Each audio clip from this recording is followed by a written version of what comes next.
Daniel Gorringe may have one of the most unique stories when it comes to the AFL world. From a top 10 AFL draftee who was expected to play over 200 games to a player who retired only 7 years after he was drafted and was seen as a failure of a footballer to now one of the most charismatic, determined content creators in Australia. This is the story of Dan Gorringe, from draft prodigy to the AFL's favourite creator. And guys, make sure to let me know down below who your favourite AFL content creator is, and also make sure to like and subscribe if you do enjoy this video, as it does help out grow the channel so much. But for now, let's get into the video. Daniel Gorringe was born and raised in Adelaide, South Australia. As a child, he moved around quite a lot, being moved out between different housing commissions and living between his two parents' houses as they split when Dan was only 3 years old. And because of his living situation, he would also be moved to several different schools. At times, he felt like he had to make new friends every school term. But as we all know firsthand, Dan has always seen the funny side of things, and that has been a part of his personality for his entire life. In school, he was very much known as a class clown. May not have been the best academically, but boy could he make people laugh. But for someone who was picked up in the top 10 of the AFL draft, footy was not his first sport of choice, but rather it was soccer. Dan would play soccer up until he was about 11 years old, but friends at his school were playing footy. They had their own inside jokes and stories, and Dan wasn't a part of them. So one day he would go to his father and tell him that he wanted to play Aussie rules football. This is a pretty late start for a lot of kids, as kids would usually start playing AFL with the Auskick program, but it didn't take long for little Dan to get the hang of the sport and fall in love with Australia's game. Now, one of the first junior clubs he would play for was the Tea Tree Gully Football Club at the age of 13.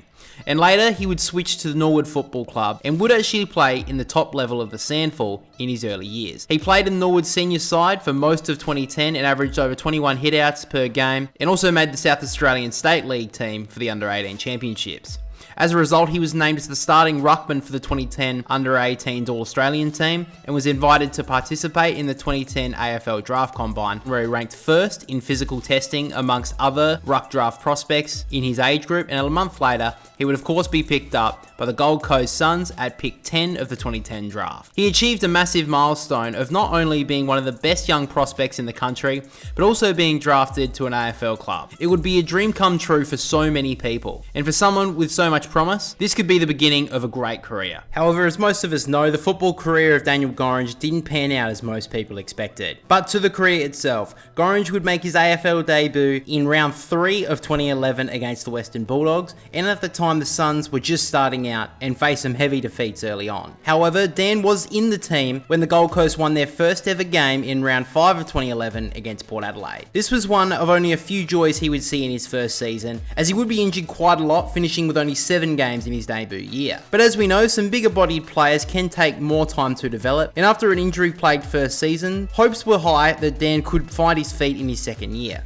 However, once again, injuries would wreak havoc in his second season, as he did an Achilles injury. And his Achilles would be a massive problem for the majority of his AFL career. He would only manage 1 game throughout the entire campaign, and for someone with such high hopes, he couldn't get on the park. So now we move to 2013 season, where Dan would play the most amount of games he would ever play in an AFL season, with 9 in total. He began to play more first team football and would record a 22 possession, 1 goal, 12 hit out game against Port Adelaide, which was probably his best game in his career to date. Throughout the season, he would provide a target up forward with 3 goals from his 9 outings, which is pretty serviceable for a ruckman. He was starting to show some promising signs towards the end of the 2013 season, and the Suns would give Gorringe a new 2-year contract. Everything was looking up for the footy career of Dan, but injury would strike him down once again as he suffered another Achilles injury, which kept him on the sidelines for most of 2014. Now, he did play a few games throughout that year, but a knee injury would end his 2014 campaign with just 3 appearances for the seniors. And at the end of the season, he wanted out of the Suns. He wanted to move back to his home state, and Port Adelaide were the ones who were keen for the top 10 draftee. Dan thought he was on his way to Port Adelaide as well, and had a few choice words to say on the way out of the Suns, revealing to the public in recent times that he gave the club an absolute serve on the way out. But when the Power picked up Paddy Ryder from Essendon, the trade fell through, and with no other suitors around the league, Gorringe would have to return to the Gold Coast for the 2015 season. And unfortunately, injuries would ruin his 2015 campaign as well, with Gorringe only being able to manage 2 senior games, and by the end of 2015, he knew his days at the Gold Coast were numbered. With his contract ending, the Suns would cut him from the list. At rock bottom, people would see this as a failure. Being such a high draft pick, you're supposed to be a star player, aren't you? Well, unfortunately for Dan, his Gold Coast career was ravaged by injury. However, his AFL career wasn't done just yet, as the team he grew up barracking for were willing to send him an AFL lifeline. Carlton would sign Gorringe to the club as a delisted free agent to try and resurrect his career. This was his chance to prove his doubters wrong, prove that he belonged at AFL level. And he would get his first opportunity at the senior level in round 9 of 2016 against North Melbourne after an injury to the number 1 Carlton ruck at the time in Matthew Cruiser. But it wouldn't be an easy matchup. He would have to take on veteran ruckman in Todd Goldstein, and the veteran truly took Gorringe to the cleaners. Goldstein would have a best on-ground performance with 19 touches, 45 hitouts and 3 goals,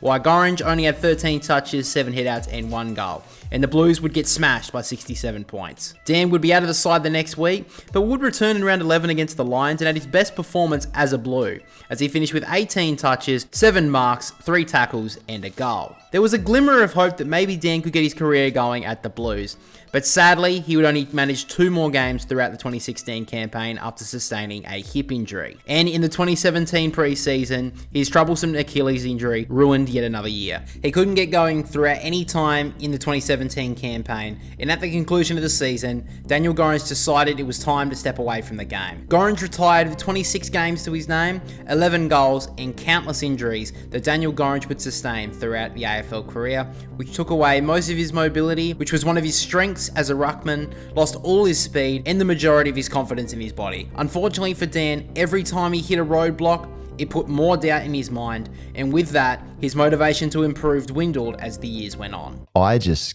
got to my point where I said, I don't want to compete for positions. I was very much used to being the best player on the best team, give me the ball, I'll do the rest, get the fuck out my way. We got to the AFL and that just changed completely. No one's giving me that ball anymore. You want the ball? You go get it. I did not have the heart to go get it. That's the reality of it. By the end of his time at the Blues, in his own words, he was just hanging in by the end. The Daniel Gorringe who retired from footy at the end of 2017 was not the player who was drafted by the Suns all those years ago. Throughout his entire career, Daniel had a tendency to always see what people were saying about him. He always cared about what other people had to say. And with this, Daniel's mental health would head to an all-time low, and after leaving the game, he would go into a very dark place. In his own words, he didn't want to be around here anymore. I got to a point where every day just wasn't worth being up for. I was in bed, I was crying, I didn't have any mates because they're all at footy and their lives were going so well, and my life was so opposite to all of them.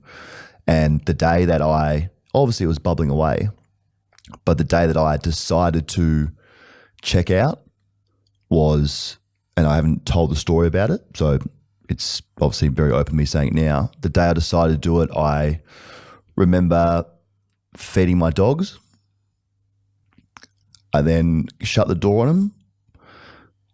I got my phone out, and in my phone I texted a message to my mum and my dad, and I said, I love you guys, but this is too hard.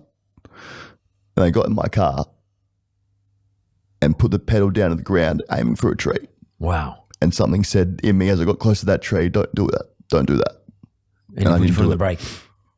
And you sort of stopped the inevitable outcome. Yep. And thank God. Thank God. Dan Gorringe made his dreams a reality and almost ended it all in the span of less than a decade.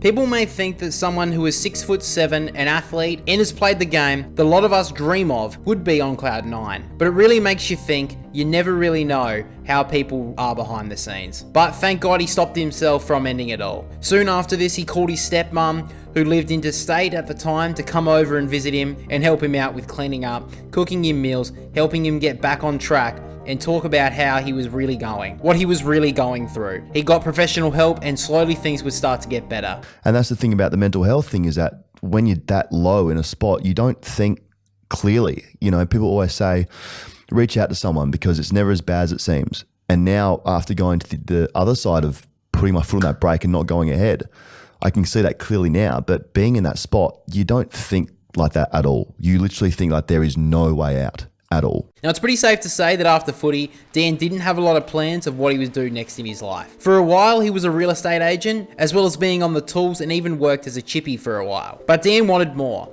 He wanted to entertain people and make people laugh. So he made the decision to apply for Big Brother Australia, and in 2020, he would get on the show. Now, Dan was a fan favourite throughout the series and would make it all the way to the finale, but unfortunately, he didn't win Big Brother 2020.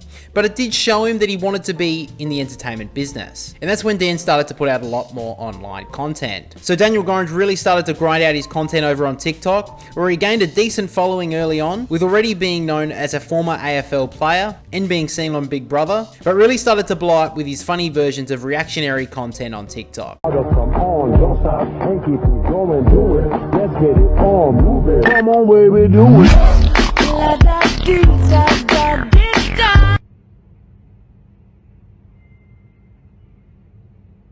He quickly gained a reputation for being the funny facial expression guy. This would see him gain huge numbers over on TikTok, and in an interview with The Things, he went into a little bit more depth regarding his rise to fame on the short form video platform. At first I was just trying to mimic the hot guys on TikTok who were dancing and flexing their muscles at the camera. And from there, it evolved into reacting to their videos instead.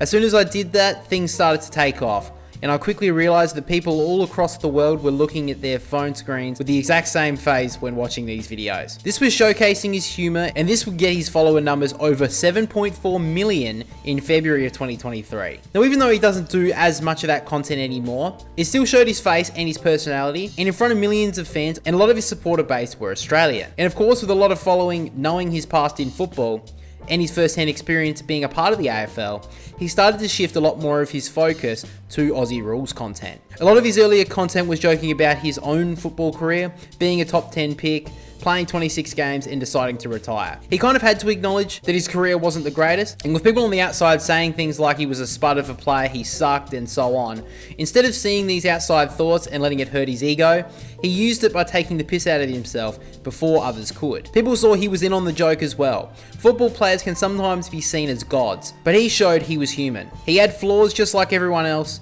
and not only did he know that, but he embraced it. In a way, he used comedy as a shield, and is something that he's actually said quite a lot in the past. Now, some of the best content that Daniel has been a part of is his work in podcasting. Now, before he moved into his own venture, Daniel Gorringe was a part of a podcast called The List Cloggers, where him and Dylan Buckley, who is his friend and former teammate, would have a podcast where they would talk about how they both navigated their lives after their time in football, as well as covering other topics about the current game. And they had great success over the years with this podcast. However, in March of 2023, Daniel started doing his own content with football when he started his DDF content. And it seemed that he really fell in love with making his own content. Not that he didn't like the other stuff that he was doing, but did start to shift his focus on his solo work. And on the 11th of October in 2023, we saw the last episode of the List Cloggers podcast, and both Dylan and Daniel would focus on their own separate ventures. Now, like I did mention, Dan already started content about footy in 2023, amassing a loyal footy fan base. The content was a little bit of comedy about his own career, but most of it was taking certain AFL topics, whether that be current news, player movement, etc.,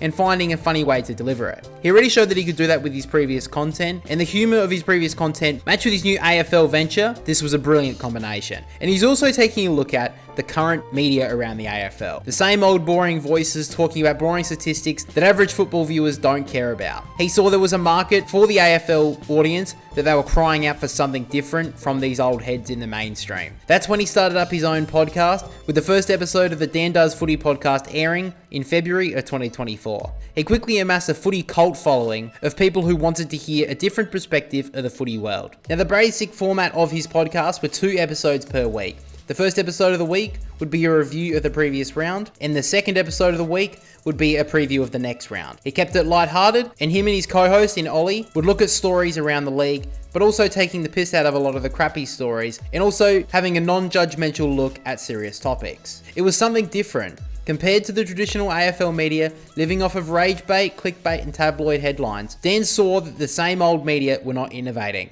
not engaging with the audience. He wanted his podcast to feel like a conversation you could have had at the pub with a mate, not just a bunch of negative nitpicky gotcha stories to fill up an hour of airtime. Now, I think Dan put it best in an interview on Mark Boras's podcast by saying, "We're not the best at what we do, but there's no one who does it like we do." And he's right. The Dan Does Footy podcast is pretty unique for the AFL space, but he prides himself on being the best at it. It's a football show with a comedic aspect and doesn't care about what they say. He doesn't have networks telling him what to say. It's a small team that works very hard every single week to push out the content that Dan wants to produce, and the audience loves it. In the first couple of weeks of his new podcast, they would be number 1 on the podcast charts in the country. Within 3 months of starting the pod, they were growing immensely quick, becoming one of the most popular podcasts in the country. And in September of 2024, the podcast had hit over 100 million million views across social media platforms and podcast platforms. Absolutely insane, especially for something that is pretty niche like the AFL. Yes, so popular in Australia, but globally the sport is barely talked about. But you can tell this is something that Dan is truly passionate about. It's him. No person behind him telling Daniel how to act or what to say. It's authentic. And that's what keeps people coming back. And it seems that there's no signs of the Dan Does Footy empire ending anytime soon. And I'm sure that has people excited for what is to come with Dan Gorringe's content and Daniel Gorringe's life as a whole. I believe in it so much that the landscape is changing and that we're sick of hearing the same voices, that I will build something that people actually want to tune into and not forced to watch before a game. It's interesting. It doesn't sound like the same Daniel Gorringe who was looking at himself at the Gold Coast and thinking, I don't know if I can do this. Crazy, isn't it? Crazy. This is the only thing that I believe in myself, ever believed in myself in. I did have to before when I was playing footy because it was competitive, but I didn't really. But this is the first time in my life where I believe in something so much that I want to build it. I want to be part of it. I want to be here as long as I can. And you want to compete. And I want to compete. As I said, I want to be the biggest in Australia, and we are, that do it. I mean, there's so many people that do it now. There's so many amazing creators and people that put stuff into the world around the AFL, but I very much want to be the best, and I believe I can do that. So, if I have to leave you guys with anything, it's this. Dan Gorringe is a guy who forged his own path in life. A man who could have settled for being a forgotten footballer, but instead paved his own way. For an 18-year-old draftee to have his life sorted for him, to essentially have it all ripped away, would tear a lot of people apart. But not Dan. Yes, he faced a lot of mental struggles after his delisting, but he found his calling in life. To be the lovable larrikin that we all know and love. By not only being one of the most influential content creators in the AFL space, but being a true inspiration for everyone.